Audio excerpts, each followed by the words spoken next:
Bonjour, dans cette vidéo, je vais tracer le diagramme de Bode de cette fonction de transfert. Alors, on la rencontre, cette fonction de transfert, notamment quand on étudie un modèle simple de suspension de voiture. Donc, H, en fait, c'est la réponse des vibrations dans la voiture par rapport aux vibrations qui sont causées par la route. Donc, si vous avez une route qui est un peu bosselée, l'idée, c'est d'avoir un minimum ces vibrations dans l'habitacle de la voiture. Ça veut dire que idéalement, il faudrait avoir H nul, c'est-à-dire aucune vibration ressentie dans l'habitacle de la voiture. Donc bon, dans cet exercice, on va juste se contenter de tracer le diagramme de Bode. Je ferai quelques commentaires quand même par rapport à la suspension, mais cette vidéo, c'est surtout le tracé du diagramme de Bode. Donc je vais voir cette fonction de transfert comme un produit de deux fonctions de transfert, H1 qui va être le numérateur, et tout le reste, je vais l'appeler H2. Donc on va le mettre sous cette forme-là.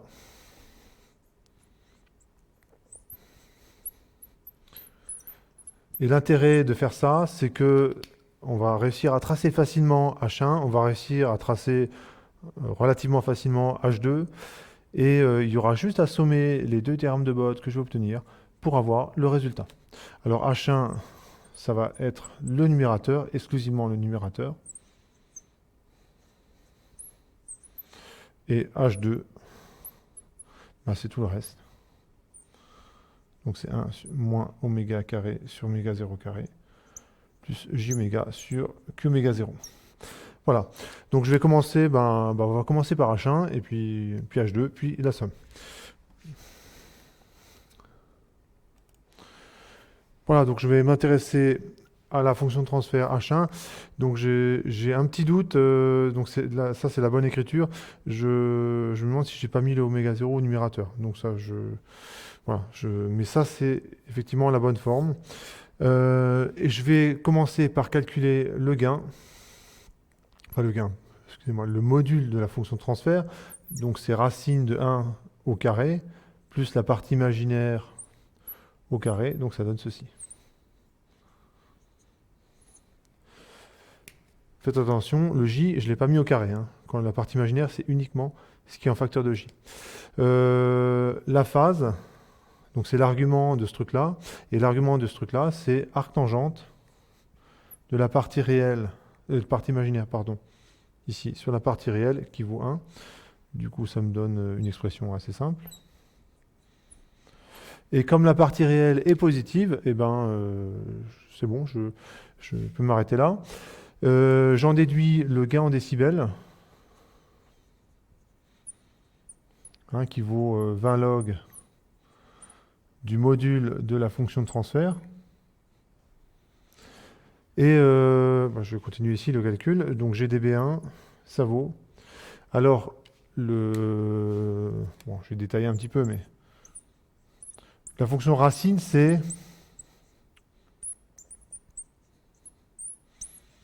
exposant 1,5. Et avec les propriétés des logs, en fait, le 1,5 se retrouve devant, ce qui fait que le gain en décibels 1, c'est 10 log de 1 plus oméga sur q oméga 0 au carré.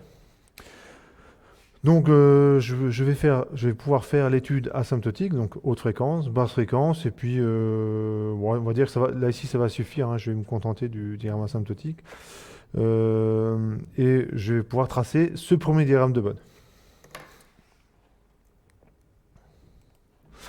Donc je vais commencer par l'étude haute fréquence, donc le gain en décibels 1, on avait obtenu 10 log de 1 plus oméga carré sur q oméga 0, le tout au carré.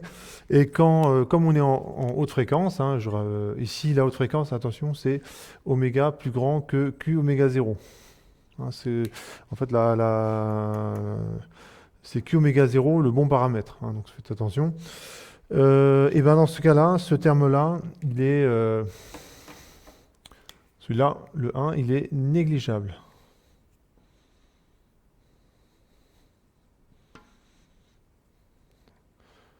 Effectivement, je ne peux négliger un terme que s'il est par rapport à un autre que s'il y a un plus ou un moins entre les termes. Faites attention lorsque vous avez des termes qui sont négligeables l'un par rapport à l'autre, enfin, et que c'est des logs, ça marche pas. Hein. Donc ça, c'est une erreur qu'on voit de temps en temps. Si on prend un terme qui est tout petit, plus un terme qui est très grand, allez, on va dire, je le note comme ça, vous pouvez être tenté de vous dire, bah, puisque epsilon est tout petit devant grand X, je néglige ce terme-là. Ça ne marche pas avec les logs. Pourquoi? Bah, parce que si vous prenez le log de 10 moins 1000, hein, 10 moins 1000, c'est vraiment petit, et ben ce truc-là, ça vaut moins 1000. Et si je prends X égale 10 puissance 100, hein, quand je prends le log, ce truc-là va faire 100. Et ben moins 1000, bah, je ne peux pas le négliger devant 100. Ça ne marche pas.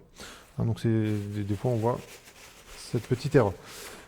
Mais sinon, là, ici, j'ai le droit de négliger le 1 devant l'autre terme, hein, le oméga carré, sur q carré oméga 0 carré, parce qu'il est effectivement tout petit et qu'il y a un signe plus entre les deux. Ce qui fait que mon gain en décibels, son expression se simplifie. Donc ça fait 10 log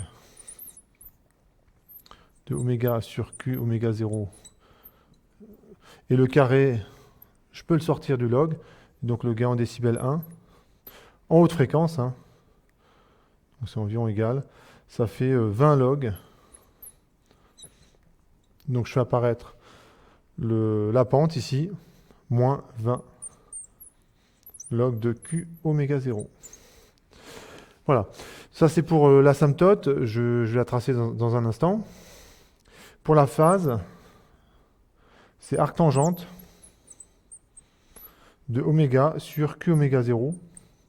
Et je rappelle qu'oméga est très grand devant q oméga 0. Donc en fait, c'est pas très correct d'écrire ça, mais bon. C'est arctangente de quelque chose de très grand, donc ici j'ai mis plus l'infini. Et ça, c'est égal à pi sur 2. Hein, je vous rappelle que la fonction arctangente, elle ressemble à ça.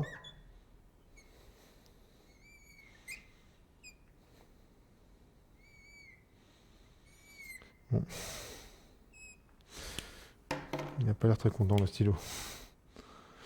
Donc ici, vous avez moins pi sur 2. Ici, pi sur 2, x, arctangente de x. Voilà, ça fait partie des choses qu'il faut avoir en tête. Hein. Donc ça, c'est pas la peine de le préciser. Hein. Vous êtes censé savoir que arctangente de plus l'infini, ça tend vers pi sur 2. Mais si vous vous en souvenez plus, vous refaites ce petit schéma au brouillon, ou sinon vous l'avez en tête, pour pas vous tromper. Donc je peux tracer l'asymptote haute fréquence et basse fréquence, haute fréquence, pardon. Je vais m'occuper maintenant de l'asymptote basse fréquence, et puis après, je vais faire le tracé. On va s'intéresser au cas basse fréquence. Donc je reprends l'expression du gain en décibels, donc l'expression exacte. On avait ceci, oméga sur q oméga 0, le tout au carré. Et alors là, ça va être beaucoup plus rapide, puisque comme oméga, alors il faut préciser, hein, basse fréquence, ça veut dire ça. C'est qu'oméga est très petit devant q oméga 0. Alors cette fois-ci, c'est le deuxième terme qui est négligeable.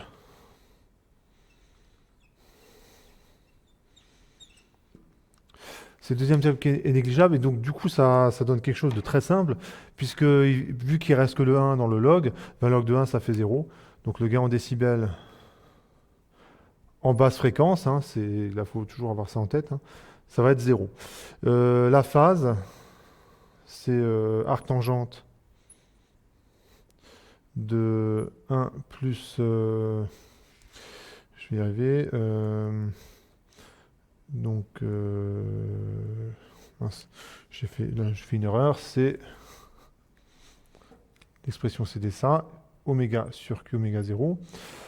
Et ce terme-là, il est tout petit, donc c'est environ égal, arctangente de quelque chose qui est tout petit, et ben ça fait quelque chose qui est aussi tout petit, donc c'est, on va dire, 0.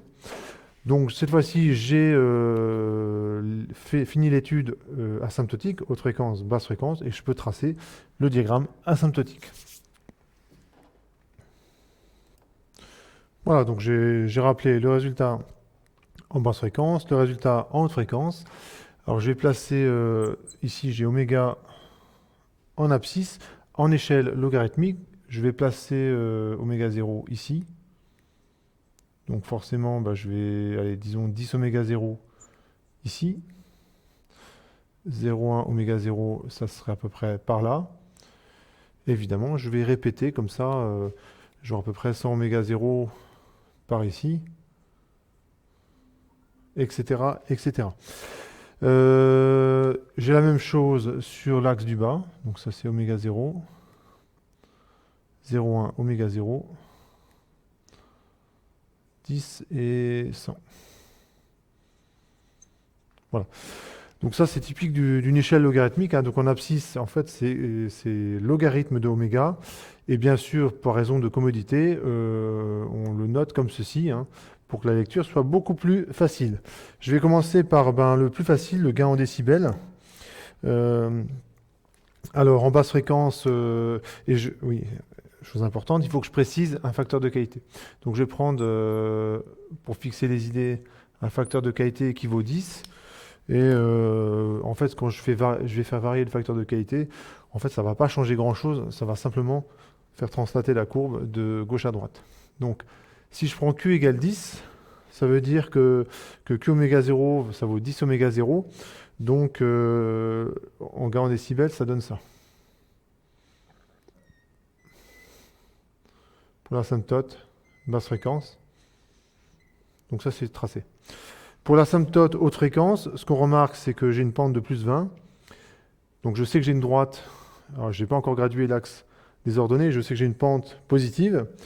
Et pour complètement caractériser la droite, hein, il faut que je prenne une valeur de oméga qui aille bien. Et je peux prendre, prenons oméga égale Q oméga 0. Hein, peu importe le point, hein, quand on a une droite, vous prenez un point au hasard. Et sur la droite, ça va me permettre de définir cette droite. Évidemment, je choisis oméga pour que ça m'arrange. Parce que quand je prends oméga égale Q oméga 0, ceci, ça vaut 0. Donc je sais que la droite, elle a une pente plus 20 et elle passe par ce point-là. Donc on va dire ça fait un truc comme ça. Et on note la pente sur la droite, là, sur l'asymptote. Pour la phase, on a, donc ça c'est fait aussi, la phase 0 en basse fréquence, pi sur 2 en haute fréquence, donc ça va donner quelque chose comme ça. Et pi sur 2, on va dire, j'ai plus qu'à graduer les axes, ouais, ça se voit. Donc ici, sur une décade, donc 20 décibels, c'est à peu près là. Là, c'est moins 20. Et ici, j'ai pi sur 2. Voilà. Donc ça, c'est pour le diagramme de Bode. Pour H1, si je fais varier le facteur de qualité, ce que ça va faire varier, c'est le Q oméga 0. Donc en fait, le point anguleux ici, il va se déplacer. Donc si je me déplace comme ça, c'est lorsque je vais prendre un facteur de qualité qui est de plus en plus petit. Et inversement, si j'augmente le facteur de qualité, ce point anguleux, il va se retrouver par là. Et les deux courbes, elles bougent pareil, hein. C'est-à-dire que si celle-là se déplace d'une certaine quantité vers la droite, celle-là aussi va se déplacer de la même quantité vers la droite. Donc voilà pour H1, et je vais passer maintenant H2.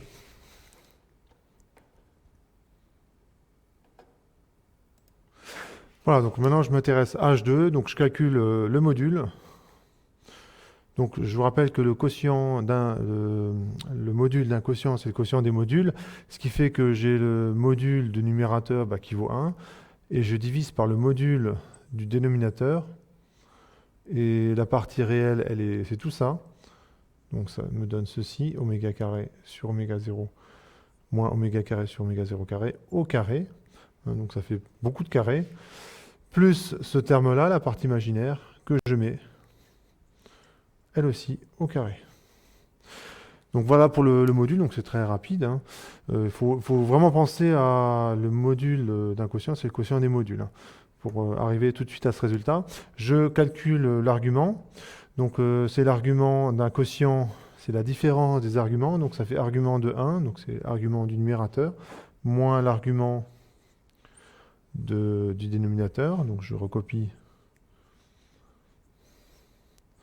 plus J oméga sur Q oméga 0. Identifiez bien la partie réelle et la partie imaginaire. La partie réelle, c'est tout ça. Et la partie imaginaire, c'est ce qui est en facteur de J. L'argument du complexe d'un réel positif, c'est 0. Il suffit que vous tracez un réel positif dans le plan complexe et vous constatez aussitôt que son argument, ça fait 0. Et pour l'argument de ce complexe-là, je peux utiliser arctangente de la partie imaginaire qui est ici, divisé par la partie réelle qui est ici, et je dois rajouter pi si ce truc-là devient négatif. Et ça, c'est correct ce que je viens de dire, mais c'est un petit peu embêtant d'avoir une formule qui dépend du signe de la partie réelle qui peut changer. Donc ça, c'est... Donc il y a une astuce pour justement éviter ce problème-là. Donc ce que je propose là, c'est... Je multiplie par moins j carré. Et ce que je vais faire, c'est je distribue moins j dans la parenthèse.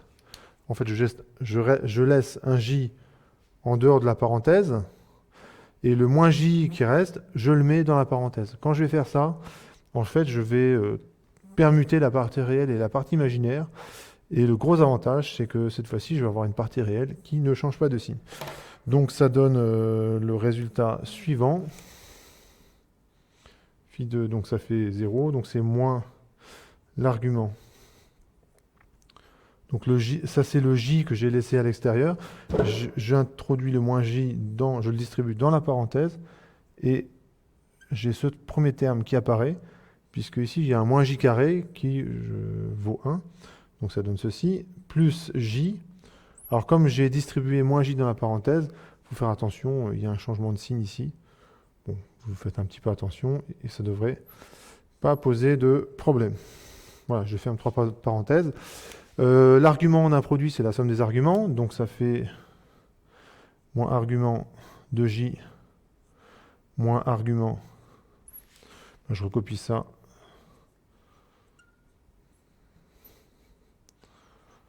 Sur oméga carré moins 1. Voilà. Et l'argument de J, alors faites attention, là, vous voyez le signe moins, ce signe moins là, il vient de là. C'est lorsque je transforme la somme, le produit ici, là, des complexes, l'argument d'un produit, c'est la somme des arguments. Il faut que je distribue le signe moins, et donc ce signe moins là, on le retrouve ici et là. L'argument de J, ça vaut pi sur 2. Donc avec le moins, ça fera moins pi sur 2. Et l'argument de ce complexe, c'est la partie imaginaire sur la partie réelle, qui, elle, est toujours positive. Donc ça fait moins arctangente de ça sur ça. Donc je vais simplifier un petit peu l'expression. J'ai un peu de place. Je vais le faire ici. À ma gauche, droite sur l'écran. Donc ça fait moins pi sur 2, moins arctangente.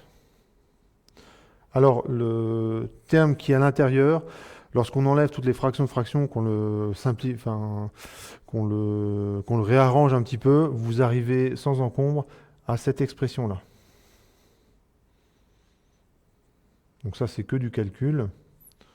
Voilà, on a cette expression de la phase. Donc j'ai le module, j'ai la phase, il me manque le gain en décibels. Bon, c'est plus encombrant là, les calculs. Il faut dire que la fonction de transfert est un petit peu plus compliquée. Donc maintenant je vais écrire le gain en décibels. J'ai un peu de place ici. Donc ça c'est un premier résultat. Et je m'intéresse maintenant au gain en décibels 2.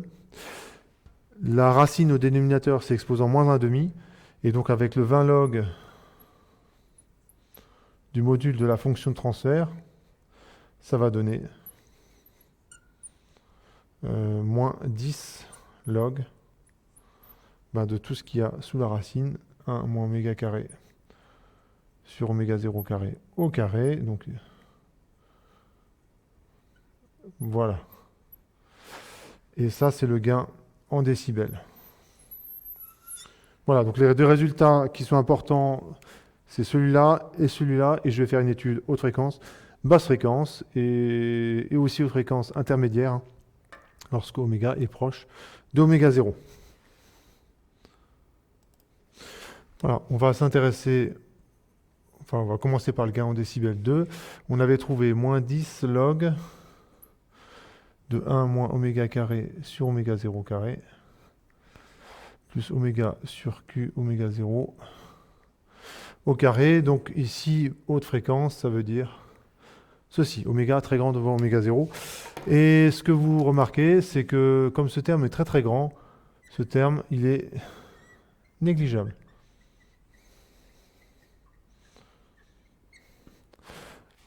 Donc, du coup, voilà ce que je peux faire. Comme il est négligeable, eh ben, je l'enlève.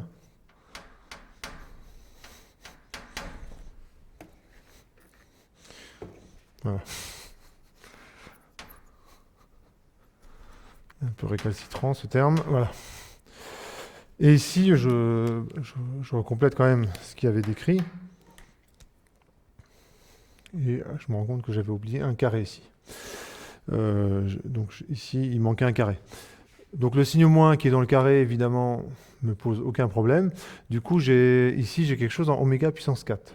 Et ici, en oméga carré. Ce qui fait que le terme qui est là, celui-là, en fait, il est aussi négligeable. Pourquoi? Parce que oméga puissance 4, ça augmente beaucoup plus rapidement que oméga carré. Donc très rapidement, ce terme-là, en fait, je peux le négliger.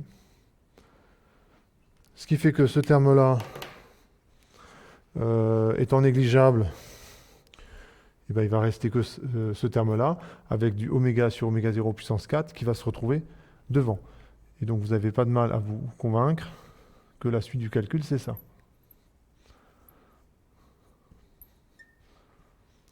Et donc on peut réarranger l'écriture.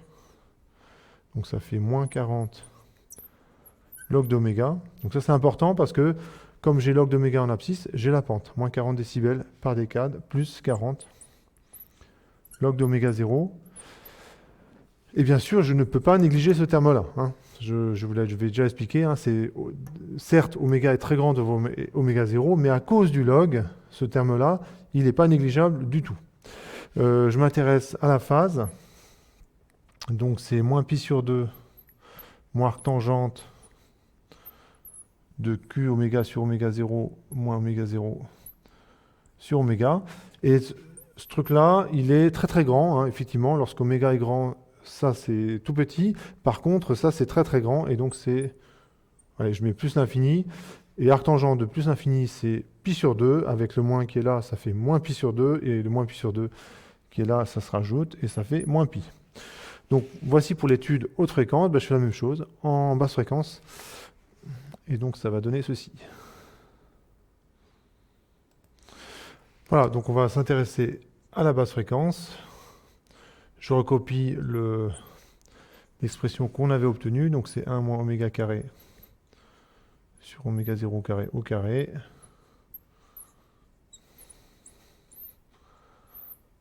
Voilà. Et cette fois-ci, c'est beaucoup plus simple parce que comme oméga est très petit, c'est ça hein, la basse fréquence, devant oméga 0, en fait ce terme-là, il est négligeable.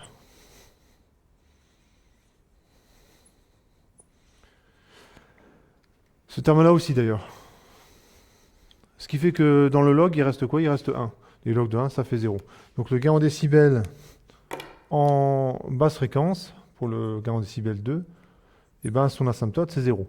Pour la phase, donc c'est moins pi sur 2, moins arc tangente, donc je recopie tout le terme qui est dedans. Et ben ce truc-là, cette fois-ci, ça tend vers moins l'infini. Alors pourquoi? C'est à cause du 1 sur du moins oméga 0 sur oméga. Hein, comme oméga est très petit, en fait c'est ce terme-là qui va devenir très très grand avec le moins, ça fait donc quelque chose qui vaut moins l'infini. Et arc tangente de moins l'infini, c'est moins pi sur 2, mais comme il y a un moins devant, ça fait plus pi sur 2, et avec le moins pi sur 2, enfin bref, il reste à la fin 0. Hein, donc là c'est assez simple. Hein. Le gain en décibels et la phase valent tous les deux 0 en basse fréquence. Donc maintenant je vais faire l'étude asymptotique pour les fréquences intermédiaires, et je vais enfin pouvoir tracer le second diagramme de Bode. Et quand j'ai fait tout ça, je vais sommer les deux. Voilà, j'arrive au troisième cas, oméga environ égale à oméga 0, 0. Donc je recopie pour la troisième fois l'expression du gain en décibels. Donc, alors pour mémoriser les expressions, il n'y a rien de tel hein, que de les recopier un grand nombre de fois. Voilà. Et cette fois-ci, alors, vous remarquez que oméga est environ égal à oméga 0 et pas oméga égale oméga 0. Hein. Mon idée quand même, c'est lorsque j'autorise oméga à varier un petit peu autour d'oméga 0, en fait, on peut aussi trouver l'équation d'une asymptote. Hein, on va voir que la pente, c'est moins 20 décibels. Alors que si on se contente de oméga égale oméga 0, on a juste un point. Hein, donc en prenant oméga environ égal à oméga 0, vous allez voir une information un petit peu plus précise sur le comportement du diagramme de Bode aux fréquences intermédiaires. C'est tout ce terme-là qui est négligeable. Hein, en effet, à la limite, il est nul lorsque oméga est exactement égal à oméga 0. Ce qui fait qu'il reste que ce terme-là.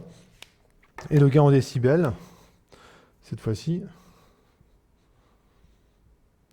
il va rester moins 10 log de oméga sur Q oméga 0 au carré. Évidemment, le 2, il se retrouve devant parce qu'il y a les bonnes propriétés du log, et on a un gain en décibels de, ça fait moins 20 log. Tout de suite, j'utilise le fait que le log a des bonnes propriétés avec les produits et les quotients, et donc ça fait 20 log de Q oméga 0. Donc ça, c'est l'asymptote pour les fréquences intermédiaires. Je vais m'intéresser maintenant à la phase pour oméga proche d'oméga 0. Donc je recopie l'expression. Donc oméga sur oméga 0 pour la troisième fois. Et ce terme-là est très proche de 0.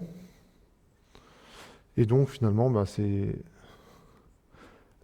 la phase proche lorsqu'oméga est proche d'oméga 0, ça vaut à peu près moins pi sur 2. Donc là, j'ai tout ce qu'il faut pour tracer le diagramme de Bode pour H2. Et une fois que j'aurai fait ça, bah, je sommerai celui le diagramme de Bode 1 et le diagramme de Bode 2. Voilà, donc j'ai résumé tout ce que j'ai obtenu. Je vais tracer le diagramme, donc je vais me donner le gain en décibels. Pour l'instant, je ne gradue pas encore mon axe. Ici, l'axe des pulsations, donc c'est oméga.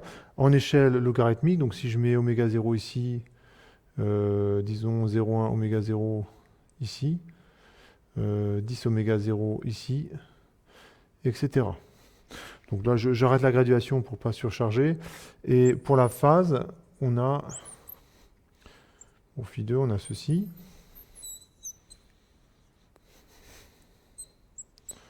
Oméga 0, 10 oméga 0, 0,1 oméga 0. Et 10 oméga 0. Au niveau de la graduation, ce que je sais que la phase, elle varie de 0 à moins pi. Donc ici, je vais mettre moins pi sur 2. Ici, moins pi. Et je graduerai après l'axe des ordonnées pour les gains en décibels. Donc commençons par la basse fréquence. Jusqu'à oméga 0, bah, c'est 0. Bon, je mets des pointillés parce que ça veut dire que quand je m'approche d'oméga 0, l'asymptote sera de moins en moins bien vérifiée. Et pour la phase, c'est 0. Ensuite, il y a l'asymptote intermédiaire.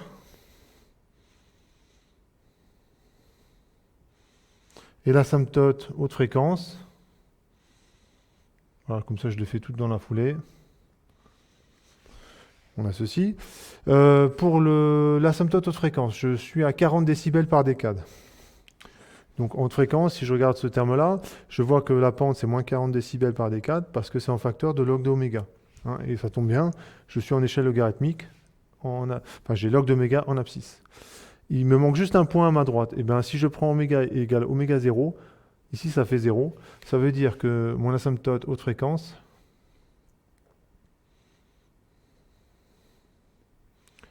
elle est comme ceci. Donc c'est moins 40 décibels par décade. Et ce qu'il faut remarquer, c'est que ces asymptotes ne dépendent pas du facteur de qualité. Pour la phase, c'est bon, je suis à moins pi. Je m'intéresse maintenant au gain en décibels pour les fréquences intermédiaires.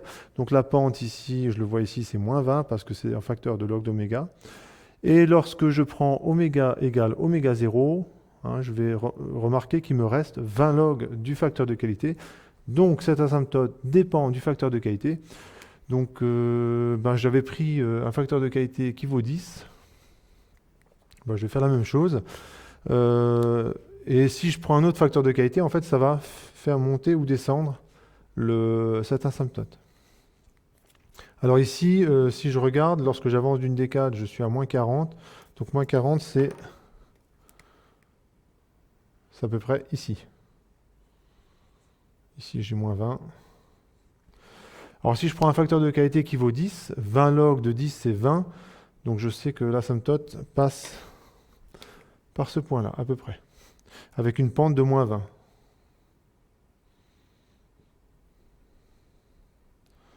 Bon, je ne vais pas le marquer, parce que ce qu'on va se rendre compte, c'est qu'on suit très peu l'asymptote. Hein, la courbe, elle va faire ça.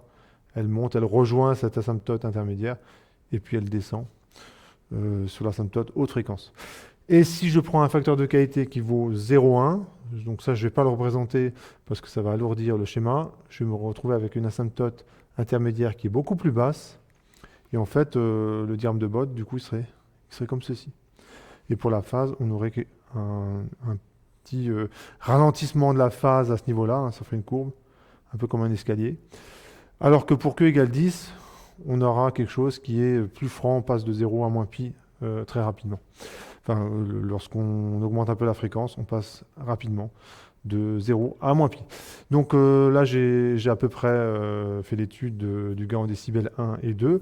Alors, je n'ai pas représenté, c'est vrai, le cas d'un facteur de qualité petit, mais je le ferai juste après. Lorsque je vais sommer les deux courbes, je traiterai vraiment les deux cas, parce que c'est ça qui m'intéresse le plus. Voilà, j'ai préparé le terrain. Je vais commencer par reproduire gain en décibels 1 et phi 1. Puis après, gain en décibels 2 et phi 2. Donc là, il faut se souvenir de ce qu'on a fait. Et je vais sommer les deux courbes et ça me donnera le diagramme de Bode complet pour un facteur de qualité qui vaut 10. Puis après, je ferai la même chose pour un facteur de qualité qui vaut 0,1. Voilà, j'ai commencé par le diagramme en décibels, enfin le diagramme de Bode 2. Donc c'est ce que j'ai fait juste à l'instant. Donc ça donne ceci. Donc maintenant je passe au diagramme de Bode 1. Voilà, donc pour le diagramme de Bode 1, ça donne ceci. Donc je fais ça, 0, puis après plus 20 décibels par décade. Et je rappelle que la pulsation de coupure, hein, là où j'ai le point anguleux, là, entre les deux asymptotes, c'est Q oméga 0. Comme Q vaut 10, c'est ici. Pour la phase, c'est 0. Puis ici, je passe à pi sur 2. Et ce que je dois faire maintenant, c'est additionner les deux diagrammes de Bode. Donc, bon, c'est pas forcément évident parce que là, il y en a des traits un petit peu partout, donc on s'y perd assez vite. Je sais que quand j'additionne les deux diagrammes de Bode, là, c'est assez simple. Je vous rappelle que les diagrammes de Bode, là, c'est que des portions de droite. Donc, normalement, c'est simple. Additionner des droites, ça donne encore une droite. Il faut juste faire attention à la pente. Donc là, je sais qu'au départ, le diagramme de Bode complet, ça va donner un truc comme ça. Ensuite, je sais que je suis cette asymptote-là. Donc le diagramme de Bode, je sais que je vais avoir... Alors, je fais tout de suite le tracé. Je sais que je vais monter jusque là-haut, rejoindre l'asymptote qui est ici. L'autre asymptote, elle est toujours à 0. Puis ensuite, si je regarde uniquement cette partie-là, donc de là jusqu'à là, ici j'ai 0, et là j'ai moins 40. Donc j'additionne une droite de pente nulle et une droite de pente moins 40. En fait, ce que je vais faire, c'est rejoindre cette asymptote jusqu'à ici. Et ensuite, pour toute la partie qui est au-delà, en plus haute en fréquence, j'ai une droite de pente moins 40 décibels additionnée à une droite de pente 20 décibels. Donc en fait, je continue à descendre, mais avec une pente qui est un petit peu plus faible. Donc le diagramme de Bode complet, c'est comme ceci. Je peux le faire à côté, hein, parce que comme ça vous verrez un petit peu mieux. Ça fait un truc comme ça.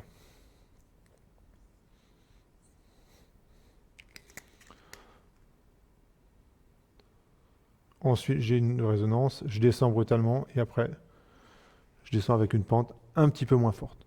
Donc ça donne un truc comme ça. Pour la phase, j'obtiens 0.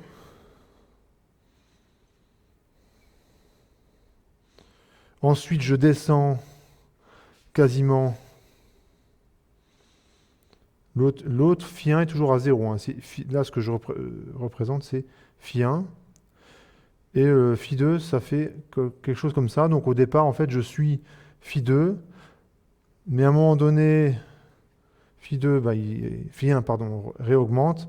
Bon, enfin, j'additionne les deux courbes et ça fait un truc comme ça. Donc ça fait une phase un petit peu particulière.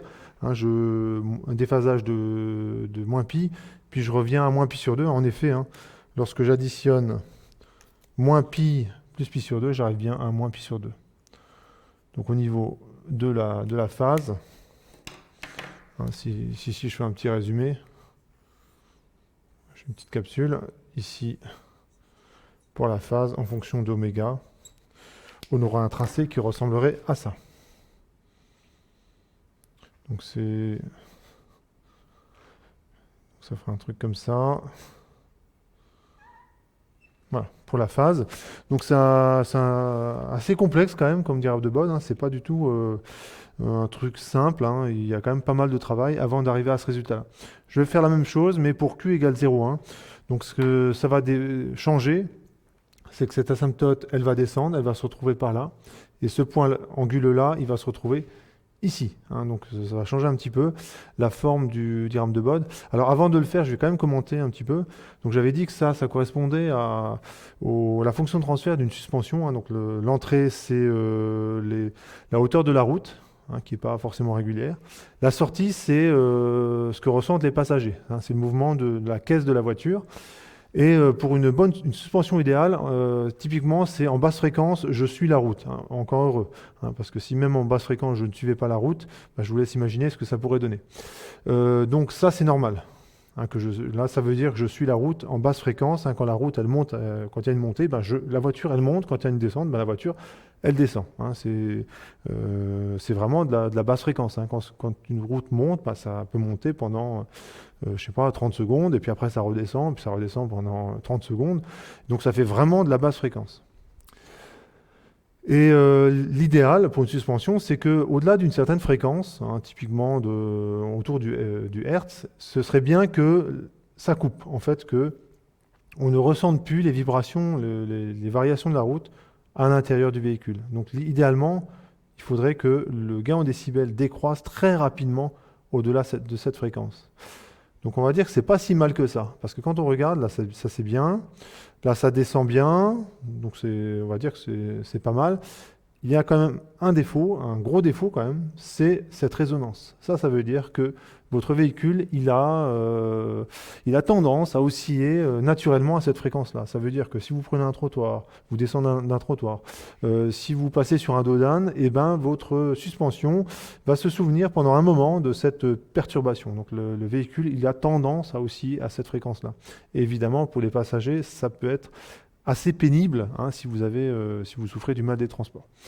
Et ça dépend bien sûr aussi de cette fréquence oméga 0. Ça peut même être dangereux, puisque vous avez un mouvement d'amplification.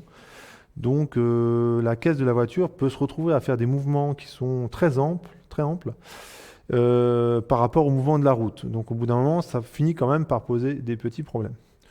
Donc ce type de réglage de suspension, c'est par exemple ce que vous avez pour des grosses voitures, typiquement j'ai en tête les grosses voitures américaines de l'époque, hein, dans les années 70-60, hein, où vous aviez des voitures très lourdes et qui, avec des suspensions entre guillemets assez molles, et ce qui fait que c'est un peu comme des paquebots, quoi. Ça bouge un petit peu et ça bouge, sauf sur les grandes lignes droites que vous avez aux États-Unis. Hein, ce genre de véhicules sont vraiment adaptés pour ce type de route. ça c'est bien, mais dès que vous avez des routes sinueuses, c'est une catastrophe. C'est-à-dire que vous avez une voiture qui a quand même tendance à osciller à sa fréquence propre.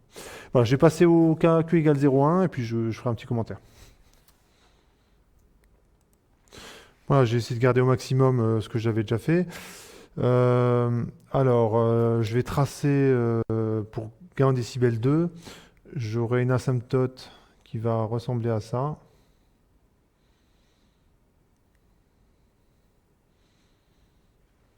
Donc le diagramme de cette asymptote-là. Donc le diagramme de Bode pour 2, il va faire comme ça. Je vais suivre cette asymptote-là. Ça va être la même chose pour la phase. Pour le gain en décibel 1, donc je vous rappelle qu'on avait 20 décibels. Donc cette fois-ci, on va avoir quelque chose comme ça.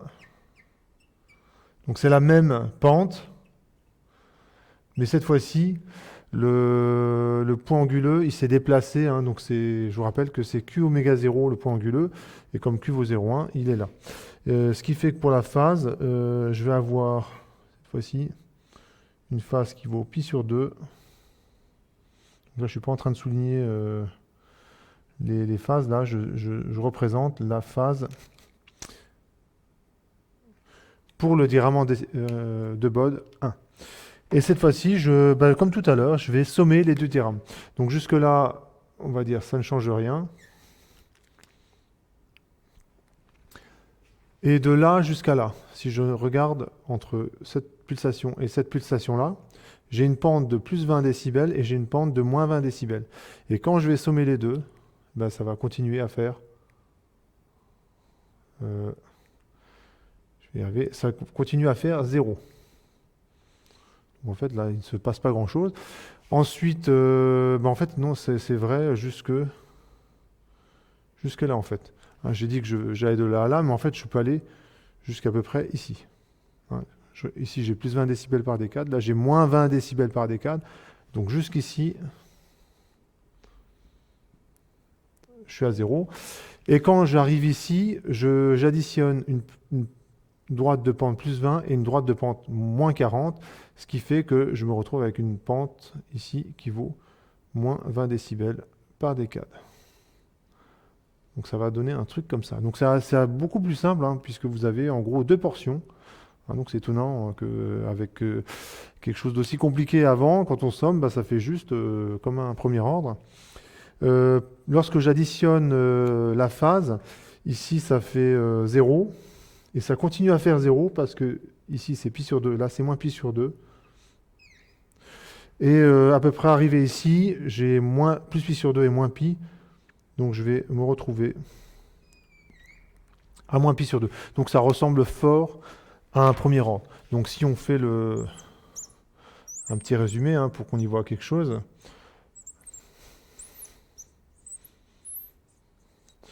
Le diagramme de Bode, cette fois-ci, il est, on va dire, plus simple. Ça fait quelque chose comme ça. Avec une pente qui est pas très grande, c'est que moins 20 décibels par décade, donc c'est pas un fort amortissement. Et la phase, elle fait quelque chose comme ceci, sachant que là, j'ai moins pi sur 2. Donc ce type de suspension, on va dire qu'il y a plus de problème de la résonance, on va dire qu'il est réglé ce problème, mais par contre, vous allez beaucoup plus ressentir la route. En effet, le gain en décibels, il décroît beaucoup moins vite que dans le cas précédent. Lorsque oméga augmente, ça veut dire que vous ressentez beaucoup mieux la route. Donc c'est pas forcément un élément de confort. Par contre, il n'y a plus de la résonance. Donc avec une suspension simple, pour obtenir la fonction de transfert du début, le modèle c'est un modèle ultra simple où vous avez un ressort, un amortisseur, la roue, donc c'est vraiment un modèle très très simple. Eh bien, quand vous avez ce type de suspension, il faut choisir. Soit vous n'avez pas de résonance, mais vous n'enlevez pas convenablement les hautes fréquences. En fait, vous continuez à le ressentir dans l'habitacle. Ou bien vous augmentez le facteur de qualité, et dans ce cas, les hautes fréquences sont beaucoup mieux coupées, donc c'est plutôt un élément de confort. Mais par contre, au niveau de la sécurité, c'est quand même pas terrible parce que, il peut y avoir une résonance, c'est-à-dire que votre véhicule tout d'un coup va se mettre à avoir une amplitude de la caisse qui est plus importante que celle de la route. Et donc ça peut finir par devenir même dangereux. Et si vous êtes vraiment très sensible au mal des transports, ça peut même, avant que ce soit dangereux, être très désagréable. Voilà, je vais m'arrêter là pour cette vidéo. Hein, c'est quand même, on a traité le diagramme de Bode, un diagramme de Bode qui est quand même assez compliqué. À bientôt.